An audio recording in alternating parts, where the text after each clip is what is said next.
What's the saddest time waiting for someone you have experienced? I used to work birthdays at a science museum, so, one weekend, the birthday family arrives. I escort them back to their room as usual and start talking with the mom about how she wants things to go, setting up the room etc. She mentions that they just moved here and her son doesn't have many friends yet. So they invited one cousin about their son's age, and then just invited the kid's entire second grade maybe, class to the party.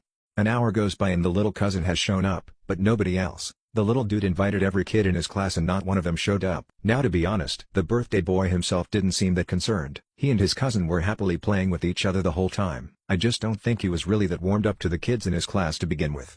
But the mom was heartbroken. She had set this party up for her son, had bought a birthday package that included a private room, general admission for all guests, and me taking a dewar of liquid nitrogen to the room and making ice cream for the party. She had high hopes for this, and nobody showed. And she was in tears. And she asked me to go out the museum and just invite random kids into her son's birthday party, just so that there would be at least some other kids for him to play with. And this is the part that I'll never forget. We found a half dozen kids who were interested in coming to the party, and the mom was very grateful to them, but word also got out to the staff. And the staff absolutely rallied around this kid. Other employees showed up to sing him happy birthday. Some staffers went to the gift shop to buy him gifts. One of my managers got the family vouchers for future admission. We have a mascot, a robot, who will walk around and play with guests, and he showed up to the party with some gifts from our gift shop. I brought down the materials for making a couple of different types of homemade slime, and made slime with the kids. One of my coworkers, one of the smartest and kindest people I've ever met, spoke with the mom about the son's interests, and discovers the birthday boy is a fan of the Avengers. So he goes back to where we have a laser etcher on display, and comes back with a wood burning that is a picture of the Avengers wishing the son happy birthday.